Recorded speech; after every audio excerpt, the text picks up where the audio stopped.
Thank you, Balash, for a very interesting session on actually hacking into things.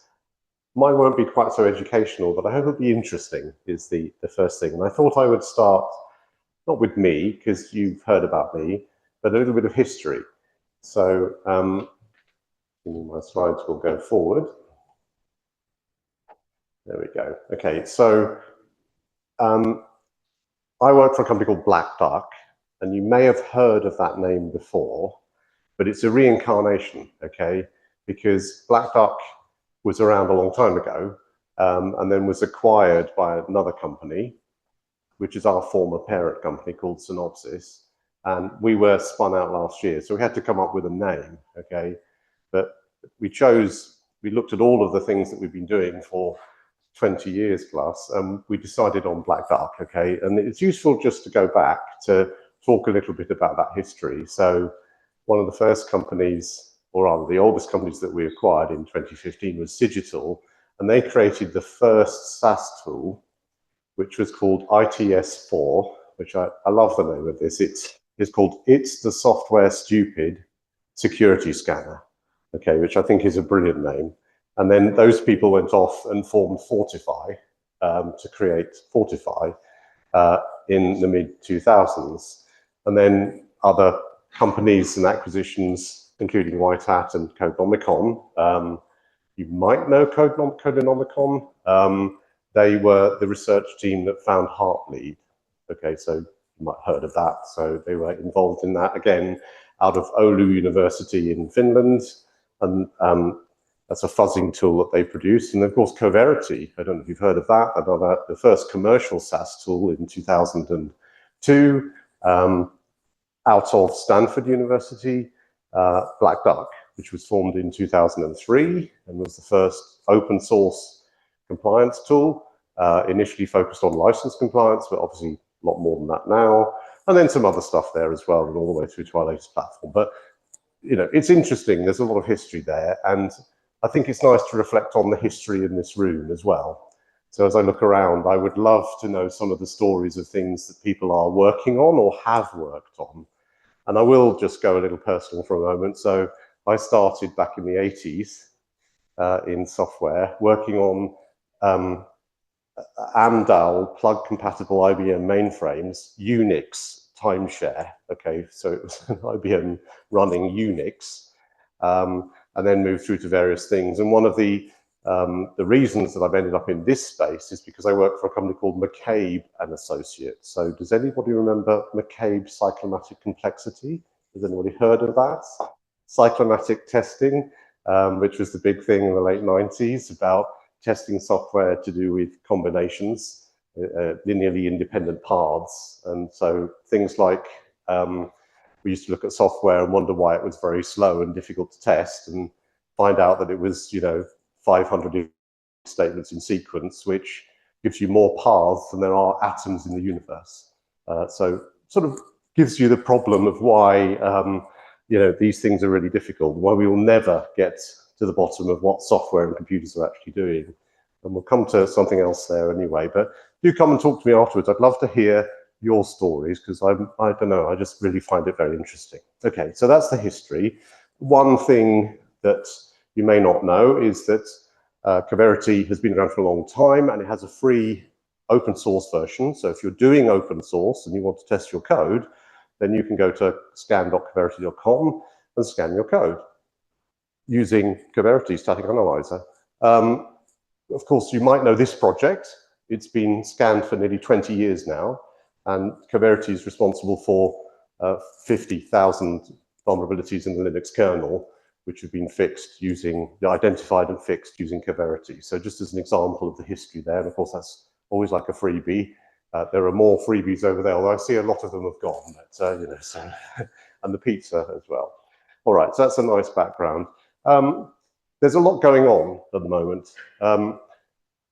Our research shows us that in 2025, we expect there to be 100% more code by the end of the year than there was a year ago.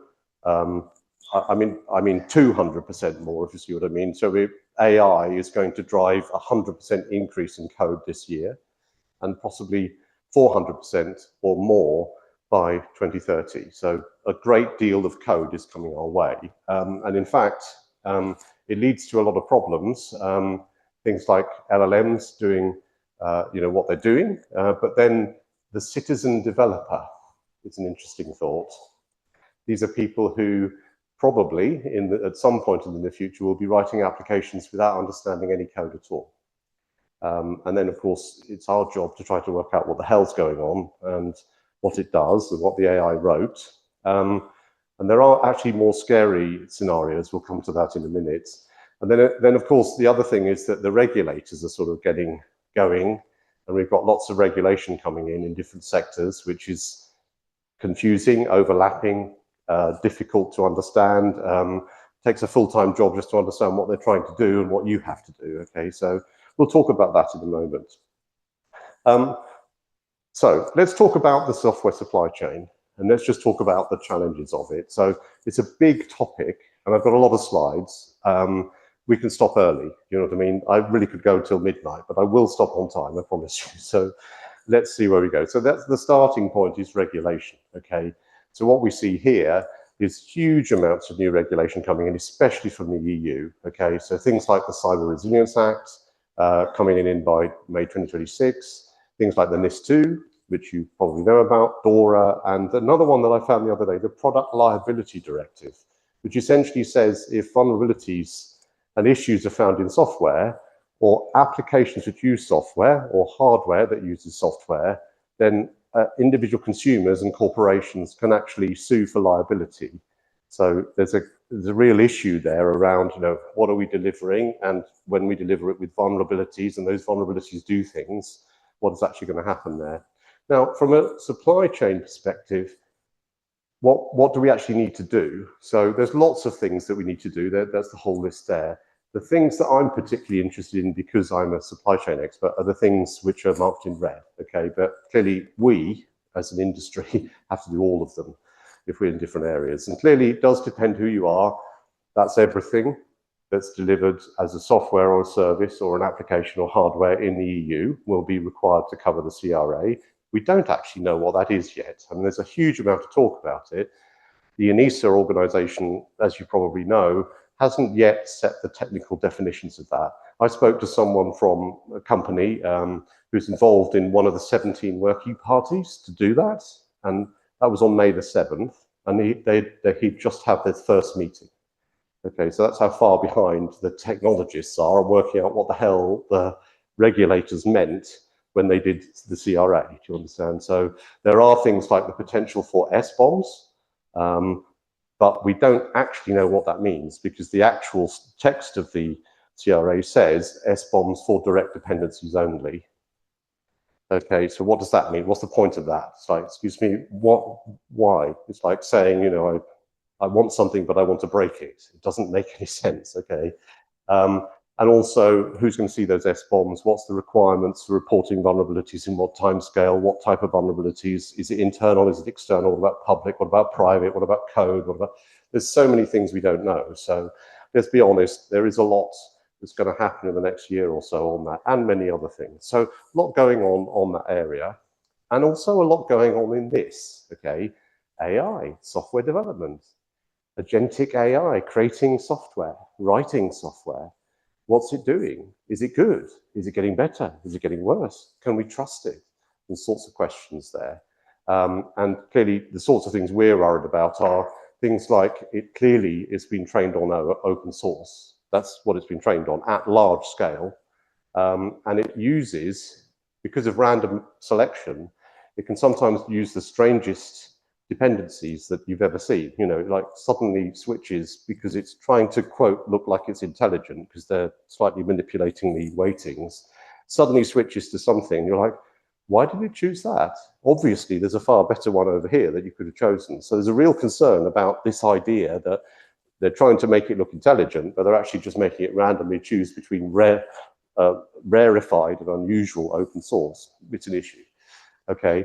And there's lots of things there, and we can talk about some of those more, but I didn't have a very good night's sleep last night, okay? It wasn't intentional, I just happened to start watching YouTube late at night. And for some reason, I managed to come across this video called AI 2027. Has anybody seen this? One person, okay. And perhaps I could speak to you afterwards because I do need to talk to someone about it, okay? Because this is probably the most scary thing I think I've seen in several years, okay?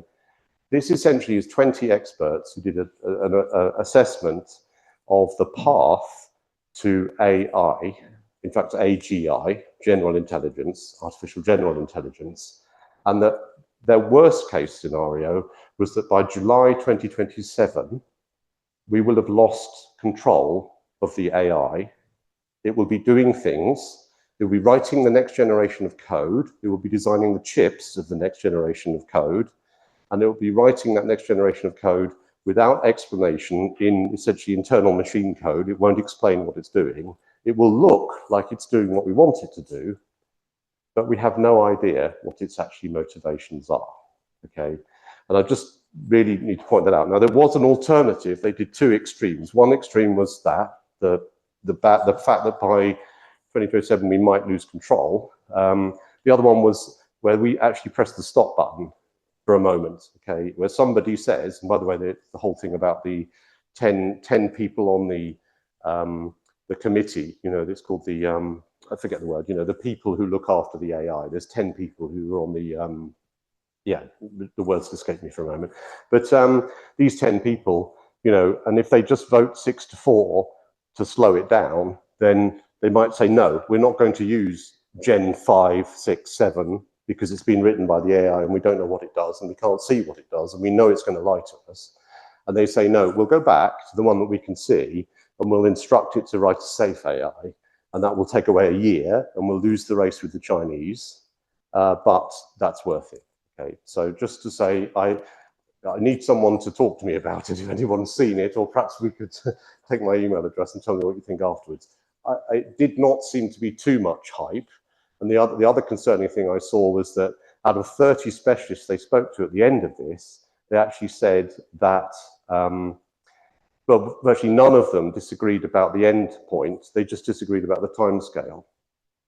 So some food for thought there, okay? And I just want to point out that the rush towards AI to secure applications, to test applications written by AI, seems like a bad idea to me, okay? I think that we should treat AI like a bad actor when it's generating code, and we should put it through the most rigorous testing of every type that we can think of because of the code that it's writing, okay? So that's my perspective. I may be somewhat jaundiced, especially after my experiences of yesterday. All right, so anyway, there are some things we do know. AI, when it's writing code, is more prevalent to do certain things and less prevalent to do other things. So it's like a sort of optimized developer in some ways, but it tends at the moment to be quite scoped to function, you know, to local function, not to application hierarchy or architecture. So it typically is doing less of those sorts of things and more of those sorts of things according to our research, okay? But essentially it's still being a developer and it's still making mistakes because it doesn't understand the whole context. So these are the sorts of things that we need to look for, and that's the sort of thing that Coverity Static Analyzer can do for you, okay, is to find those sorts of issues from the AI-generated code. Another point around generated code is IP risk. It's been trained on every piece of open source in the entire history, whether the people wanted to train it or not. And there's this issue of what happens when you insert code from, which is a direct copy and paste of a GPL restricted piece of code. Is that a good, you know, is that acceptable? The answer is no, it's clearly not, okay? So there is this issue of copying code. And then, of course, we have the problem of what is the actual license of a piece of software, okay? Here is an example, just an example from GitHub of a piece of code. I can't remember what I chose. It's called it's called, yeah, some form of rational fraction function. And it says that it's MIT. You can see on there, it says MIT. But when you go and look at the source code, it's MIT or GPL. Okay, and that's there for a reason, okay? And you can't just say, oh, I'll choose the non-or case. That's not legally binding, okay? So this problem of people relicensing code just by copying it into GitHub and saying it's MIT, And then every tool on earth just saying it's MIT, this is not acceptable, okay, from an IP risk. So there's this issue of copy and paste, the deep license issue, okay. Now, if we look at that AI Act, one of the things, I don't think it was on that first list, something else that's on there is the AI Act. Anybody who is delivering applications which use AI will be legally required, I can't remember the dates, again, it's a year or two, legally required to actually catalog what they're doing, and then some things are forbidden, some things are restricted, and some things are less restricted. And you have to do things like tell people that the results are from AI, tell them, notify them, and so on. And you can't, there are certain things you can't do around pretending to be a human, okay? And one of the things that you need to do as a developer of an AI solution is determine what model you're using and where you got it from. And obviously you then have to start creating something called an AI bomb, okay, the bill of materials for the AI that you're using and all the code around it. So SBOM and AI bomb sort of combined there. And the reason is because if you are just taking a public model and you're then modifying it a little bit, then you are considered to be a deployer. But if you take the 8 model and rebuild it from scratch and change the layer 0, you become a producer and your requirements are different, okay? So issues around determining, tracking the LLM usage, okay? So a lot of things, and particularly scary one around the AI video there, but let's move on from that. So anyway, what exactly are we talking about when we talk about the software supply chain? So the answer is, we're mainly talking about open source. So our research, which we've done for the last 15 years, I think, is that last year, 70% of all code that was produced was open source, and 30% was custom code, okay? So that's the sort of normal, that's been normal for a long time, varies a bit by language, but it's pretty normalized. Something that has happened is the sort of proliferation of components per code base. So what we see is 911 components per code base. That's nearly double what it was before, mainly because of JavaScript, because it's a bit of a mess because of what it does. So the prevalence of JavaScript has pushed that number up a lot, but it's a lot. It's a lot of dependencies in your project, okay? And then 81% of the code that we looked at had critical or high vulnerabilities which had not been remediated, which means it's just not working. For production code to be released and have 81% higher critical vulnerabilities, which should be, that's a problem, and 59 average vulnerabilities per code base. Again, sort of, it's not working. We're clearly not getting a grip of this. So let's just spend a few moments on JavaScript. By the way, we had a great session from Balash about JavaScript and cross-site scripting and so on. Very powerful. But I'm going to ask you to, I'm sure most of you do development anyway, but if you don't, I'm going to ask a thought experiment, okay? And the thought experiment is we're going to build a tool to integrate Slack and Instagram. I have no idea why. I mean, I don't really know, but we're going to do it. And we're going to use JavaScript. Of course, we're going to define some dependencies. There's my top 7 dependencies, mainly stuff like the Slack Bolt API, the Instagram API, and a few other things, okay? Pretty normal, 8 dependencies. Problem is, this is where it goes a bit haywire, is each one of those has many dependencies, okay? And clearly it starts going a little off the scale, I think it's fair to say, because that is the tree for one of those 8 dependencies, okay? That's the tree for one of them.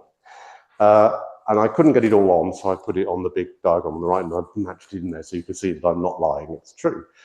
Okay, that's a bit of a problem, because what happens if there's a vulnerability reported against that? What do I do about it? Anyone? Patch it. How do I patch it? How do I patch that? I don't. I can't. Sorry? I didn't hear that, sorry. Leave it there. Leave it there, yes, exactly. The only thing I can do is wait for my direct dependency to be upgraded once this has been fixed, or mitigate the vulnerability by some mitigation alternative control, which of course is the common thing that we have to do.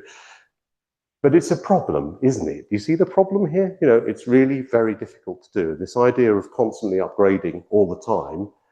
And another point. I developed some open source, mainly for Black Duck software, but I do it in my spare time, okay? And I made a mistake this morning where I literally merged the wrong thing into the main branch, okay? And I'm not the best GitHub person, and I didn't know what I was doing. And I ended up upgrading the core component that I know a lot of people are using. I went, oh my God, how do I undo that? What do I do? What do I undo it? I'm not a developer, by the way. I do it as a sideline. And that's the point, is that's what open source is people like me and you in your spare time doing it as a benefit to humanity. And then commercial companies like us, but also all the ones you work for or not, as the case may be, are using it to make money, okay? But they just don't realize that it's fragile, okay? And we have this problem. So there's some real issues there, okay? Now, here's the other elephant in the room. Most of what I've talked about there is dependencies, okay? So that is a way of including stuff in my code, okay, via a package manager, JavaScript, NPM, Nugget, Maven. But it's also possible to install things intentionally or unintentionally alongside that, outside the package manager, okay? So things which are not in the package manager. Of course, the original method of managing open source was to copy the repo into my project and compile it as if it was my own. And that is still available because it's required. I mean, open source, it's in the name. I can take any component, copy it in, modify it, delete it, do whatever I like with it, and compile it as if it is my own, okay? That is not a package definition, that is a, you know, an inclusion. Of course, another thing that happens a lot is copy-paste, especially when we talk about generative AI. So in the scope of, you know, generative AI, putting code into our applications, what we actually have is snippets of code being inserted, okay, small blocks into functions or classes or whatever it may be. And of course, another way of including third-party code is the binary method, the DLL, the exe, the lib, the archive of some type, I don't know, machine code something that I pop in, .so. So lots of binaries there. And of course, containers, brilliant. You know, they're wonderful things. You know, they really make the world a lot easier. But they do wrapper a great deal of open source in the base layer, and then all the other layers and all the other stuff that you put in there. So you've just taken your relatively simple microservice of a few hundred lines of code, and you've just added, I don't know, 1,500 dependencies around it, and perhaps a few binaries, perhaps the odd curl executable that shouldn't be there on a particular layer. These are problems, okay? So this is a real issue. And most of the stuff that you will see in the industry, wherever it is, whether it's free or paid for, is solving that problem, package managers. What about all the other stuff? Our research shows that on average, 20% of open source comes from outside the package manager and up to 100% in some languages. C and C++ being the common example of the 100%, but it does vary, okay? And of course, I don't really care about that because I know about it. As in, I do care, but at least I know about it. In my mind, I'm more concerned about the stuff I don't know, okay? The stuff that, the malicious, the insertion and so on. Okay, so what are the risks? Believe it or not, I'm just setting the frame. We've got a lot more to go. Don't worry, I am watching the time. I'm not going to bore you completely to death. So what are the risks? Well, there's lots of stuff that needs to go on. So we've got the vulnerability workflow. We've got stuff like IP risk and compliance, which you know about. We've got information leakage, malware, and we've got misconfigurations and other stuff. So lots of things that can go wrong, again. And we can spend a few moments walking through what that looks like. So here's a cycle. I could put my code in using the package manager or any other technique, NPM, I can use an IDE. I can put the code into commit, into SCM. I can then build it with a build tool, Jenkins. Many others are available, commercial and free. Appium testing. I could then package it, perhaps using Artifactory to put the packages together, or there are, again, other binary repositories are available, and I can release it using AWS code pipeline or whatever I'm doing. Okay, so lots of stuff, hundreds and thousands and literally millions of combinations of stuff you can do. And then, of course, this is where all the holes are. I can have code that is bad. I can have vulnerable dependencies, log4j, and we'll talk about that in a minute. I can have malicious packages inserted into, in places which they shouldn't be, doing things that they shouldn't do. Information leakage. I can have misconfigurations. I can have malicious code, SolarWinds. We'll talk about that in a moment as well. I can obviously ship modified packages, which is a problem. That's essentially what happens with SolarWinds. And then obviously I can have vulnerabilities after the fact. Okay, so there's a lot going on here, a lot of moving parts. So let's try and break it down into a few pieces here. Okay, and again, I don't have the time to go through everything here, so I'm going to go quite quickly if that's okay. If anyone wants to slow me down, then do. But essentially, let's look at the exploit workflow. So log4j. What was log4j? Well, many things actually, but one of them was a thing called JNDI, which stands for Java, naming something, I can't remember. I can never remember the 4-letter acronyms, who can? But essentially it was a way of enabling logs to go and look elsewhere to get extra data to put into the log, okay? But clearly, if you are clever, you can put something into the front of an application, like a web, text field or something, and you can craft it so that it has a JNDI embedded inside it, which causes log4j to log it to the log and then go and get more data from somewhere else. Because this is a Java application, the cycle is that it goes somewhere else, gets a piece of Java code, which you install into the JVM, and you're now in control of that. And that's essentially what the remote code execution for log4j was that happened in December 2021. And we know that hundreds of millions of web applications were affected. We know that last year, at the end of the year, still 14% of production web applications were vulnerable to this, nearly 4 years later. And we also know that at peak, every hour, there were 10 million malicious attempts to break into websites using this specific vulnerability every hour, 10 million attempts, okay? So we have really no idea how much data and what happened there, but it was a massive issue, okay? And again, there's issues on how we found out about it and what we did about it, the fact that it's still there. These are all sorts of problems. And this is the crux of the problem. More software written by more people and AI and more vulnerabilities. That is the profile of vulnerabilities, by the way. I've estimated 2025, that's an approximation based on the June figures. It could be much higher than that, okay? Part of that problem is that the Linux kernel team have started creating CVEs for every issue because they think it's a bug that could affect everything. And so those have to be assessed as to whether they're real or not. And what we do know, again, is that the NVD failed in 2024. By the end of 2024, 50% of vulnerabilities reported in 2024 had not been assessed at all, okay? What we do know is that 44,000 are still in the backlog. So the NVD, if everyone knows what that is, I mean, CVE's public reporting workflow is not working. It's broken, okay? Why? Because the numbers have gone haywire. So the idea that the NVD is the source of truth is a real problem, okay? And we do have to look at that. So anyway, this is what it looks like when you see an NVD weighting analysis. I'm sure you're intimately aware of this because you've seen a lot of it probably, especially in 2024. Essentially, we have no score, we have no identification, we have a description, nothing else. We don't know what's affected, we don't know what the issue is, we don't know the severity, we don't know what to do about it. We don't even know it exists, to be honest. It's just a placeholder. And the question is, why is that happening? Now, Balázs showed us why that's happening, because issues are being reported in various places, and there aren't the people to process those issues. So the open source people are busy, they've got other things to do. The issues get escalated as issues.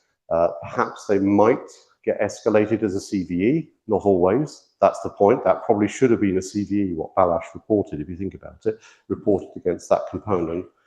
And then obviously, what happens when we get a CVE? Well, it goes into a list, but that list is restricted or reserved because you're not allowed to know about that CVE until it's fixed. So you have vulnerable code with a potential exploit in the wild, and you don't know about it because that's the workflow, because the people who write the code are allowed to fix it first. Okay, not a good idea. And then obviously, at some point later, or never, the NVD scores it, okay, and other people score it as well. And then what you have is you have these people called CNAs, CVE numbering authorities, who come in and do the score at various points. They may even be the creators of it. You can see CNA here, but they don't agree. They're all different. They all mark different affected components. But the whole point is that the exploit, that is the thing that we really worry about, could be anywhere. It could be never, or it could be immediate, or even a 0 day, you know, so that's the issue. So it's a real problem here, slow, inconsistent, intermittent, okay? So we just need to be aware that there's something wrong with the workflow. And another point is that it's the time to exploit vulnerabilities has gone from 63 days in 2019, is that, to probably 0 in 2025, probably seconds in 2025, I would say. I mean, I put 1.5 as the average. I don't have the data. We don't know. That's a guess, by the way. But you can see what's happened here. That's in days to exploit a vulnerability, okay? So we don't have a lot of time, but we have a lot of gap in knowing about it. So we need to do something about it. One other point to make is how much of the software that we could see is affected by this sort of thing. So again, we do a private vulnerability feed, and we assess that 3 out of the top 10 of the vulnerabilities that we reported across thousands of projects were not reported, not in the CVE list.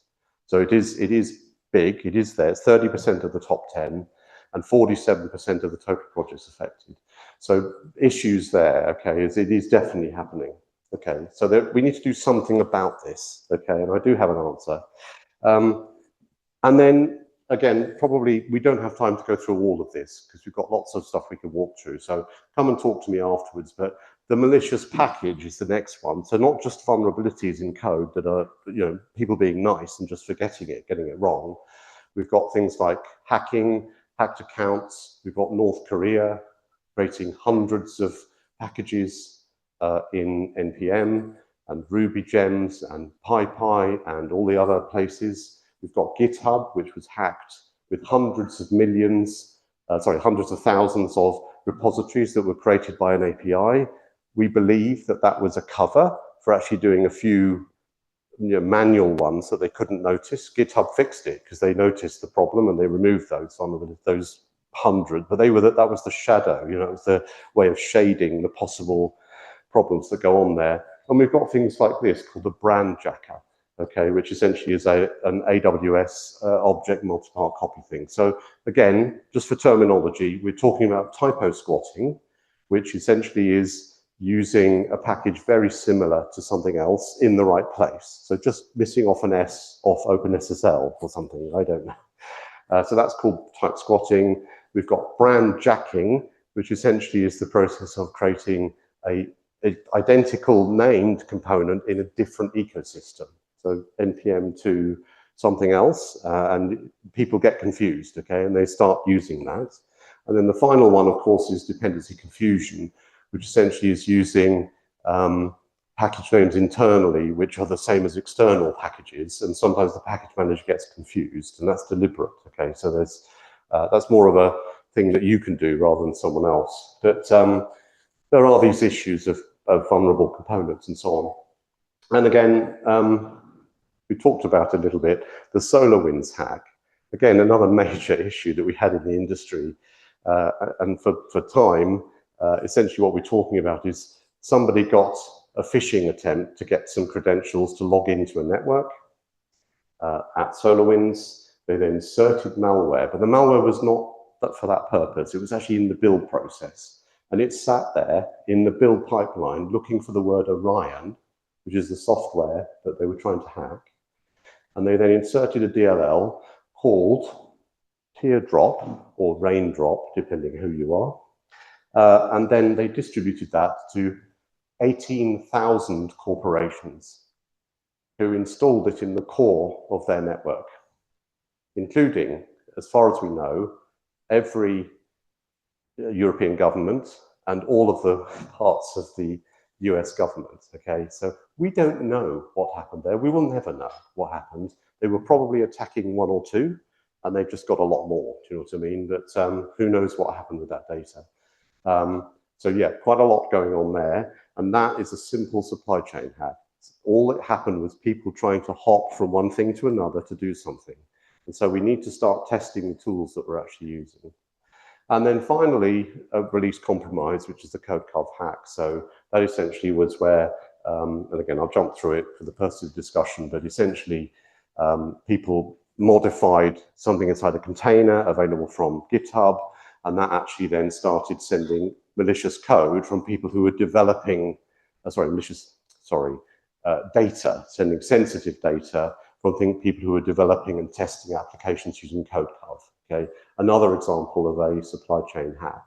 And again, we don't need to spend much time on that. Just some more data here that one of the major ways in, and we saw it, Balash did it, I don't know if I can't see him, but he did exactly that, didn't he? That was exactly what we're talking about. It was a credential that was identified, extracted from the system and used to do something else. And we see here that in 2024, there were lots of credentials on the Google Cloud, essentially breaching the Google Cloud with credentials there, and 19% of them were essentially leaked secrets inside ChatGPT. People put code in, put Docker file, forgot that they need to parameterize, and then if you're clever, you can get it out again. So those sorts of things, okay. Now, one final thing, and again, I'm trying to not go too long over, not at all over here, is this issue of licensing, okay. So you probably know it, but all open source has licenses, and if it doesn't, you shouldn't use it, okay, because there's a licensing issue there. So don't use code without licenses. There's only a tiny amount that don't. And most licenses, thank goodness, are permissive. This is the MIT license. It allows us to do almost anything, okay? The only thing you need to do is to tell people that you're using that piece of software and give them the license text. That's the only requirement, okay? You do also, depending on territory, have to comply with copyright as well, but that's a different discussion. We'll come to that in a minute. Clearly, you know it and you love it. Things like the GPL, version 3 here, the bits in red are restrictions on using open source in commercial software or services, okay? And that's the problem. So it's designed not to make money for corporations. So if you're trying to deliver a service and you incorrectly link or use a piece of GPL code, by the way, you can distribute it, but you can't link it. It's called close coupling, okay? So there is this whole issue. And again, I think I've already covered it, but there are lots of obligations. This is output some of our tools that tell you that the problem with the GPL is that you are required to disclose your source, and you do not, you have to give the right to copy, and you cannot sub-license. What does that mean? Your entire application is GPL. Every line of code is now GPL, just by using one component carelessly, or a few lines of code as your own custom code or closely linked to your custom code. So just be aware that there is this issue with open source. Don't not use open source, just be aware that you need to be careful of the stuff you're closely coupling. Using a dependency in NPM, for example, is not close coupling, okay? Just to be clear, that's okay, but doing something else is, and so try to understand what the difference is there. I'll jump past that as well. I don't know if I've got time. I've got about 5 minutes, 10 minutes perhaps. What's the issue? Well, if you don't do this properly, you can be sued. It's not going to happen though. I mean, it happened last time, some years ago. There's a few in the last decade. Very unlikely. The real issue, oh, by the way, the one that we all know is the linksys, the Cisco linksys, if you're familiar with that. So they copied GPL code into the core of their router, and they then had to open source the entire router range, and Cisco just bought Linksys, and they had to offset $5 billion for the acquisition because all of that became open source, And if you're familiar with OpenWRT, that's where that came from. Okay, so it was the code from the Linksys routers, which all had to be open source, and you can still download it to today. But the real issue is around IP, and also when you try to get money for your company.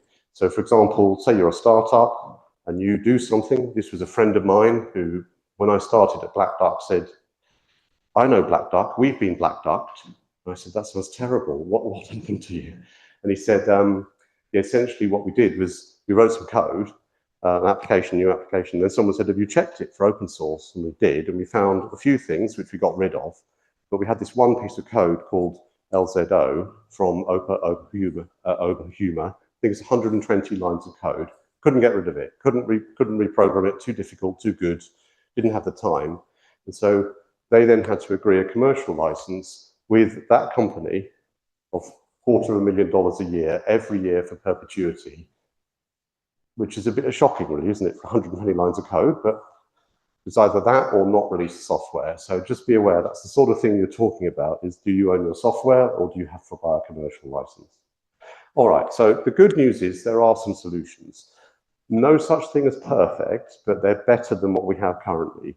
Okay, and again, I really, as you see, I haven't really done a commercial presentation. This is about problems and interests and so on. But clearly, I work for a company and we have some stuff which can do this, okay? So essentially it can scan every type of software in binary, source, config, anything, container, anywhere, and identify the origin of it, because we have a knowledge base which is 20 years old of every single piece of open source that exists or existed, hashed down to the every file level. So for example, for the Linux kernel, we have 8,500 versions of the Linux kernel stored, every file and every module, all hashed, and each one of those from 100 different origins. And that's one component out of 10 million, okay, in the knowledge base. So we've got it pretty well covered. That's why Black Duck is known as the SCA tool of choice for people who care, okay? And that's essentially what it does. And then the other thing is that we've not got it solved, but we're doing a lot of work to try to improve the vulnerability workflow, especially now using AI to enable us with that. So essentially, we're taking issue feeds from multiple places, including the reserve list of the CVE, including social media news groups and other places, including the issues that are not escalated, but also from our competitors like GitHub Security Advisory and so on, and creating things called BDSAs. And they sit alongside CVE, so you can see the BDSA is ahead of the CVE by 6 months or 5 days or whatever it may be, and it has the information. And each BDSA has all the information you need to solve it, including what is the description, what's the issue, how is it classified, how do you fix it, where's the code release, and how is it scored. And we rescore from scratch, okay, using experts and using AI. And we've been doing that since 2017 on every vulnerability. So it's a lot of work, it's millions of dollars. We have 70 people working on shifts to try to do this, and clearly we're using AI to help us with some of those fast-moving vulnerabilities as well. And it's because if you're delivering commercial software and you have all these responsibilities, you need to know within hours that problems are happening and that you need to do something. And you also need to know what to do about it and where it is in your portfolio. Good, so final point. There's been a lot of talk in the industry about shift left and shift right. Okay, so shift left, it means it's the developer's fault. Okay, shift right means it's operations fault. Fix it in production. Okay, I heard a piece of data the other day. On average, it takes 6 seconds for all the data to be egressed from an application. So it's too late in production. Okay, runtime protection, probably too late. It's a nice idea, but probably too late. We really shouldn't be putting that code in production, okay? We should catch it earlier. And the shift left thing is essentially, as I say, making it the developer's fault. And we're talking about automation and DevSecOps, DevSecOps. What does that really mean? It means running things in pipeline, automation, okay? And that is great. And I'm not saying don't do it. I'm just saying you can't rely on it for everything. because it's mainly focused on packages in some package managers. It's mainly focused on simple workflows. There's much more to do with this. And what we say is that really it should be shift everywhere. Okay, so security, application security is the responsibility of everybody in a company, and especially the executives. And they should be enabling you, whatever you do, to solve the problems that you need to solve quickly and effectively and before you get to production, okay? And that doesn't mean just using open source tools and not paying any money for proper feeds of vulnerabilities. Although clearly open source has its place and is absolutely critical for some things, but you have to pay for some stuff because you just can't do it yourself, okay? So that's the point, is the executives need to be responsible. Like they, if we remember the agile supply chain and all that, it was all about the executives not taking away the money from each sprint. Do you remember that? All that stuff we had decades ago. And that's exactly the same thing. Treat it as a real issue, fund it properly and solve it. Okay, and that's really it. So that is the end of my presentation. Thank you.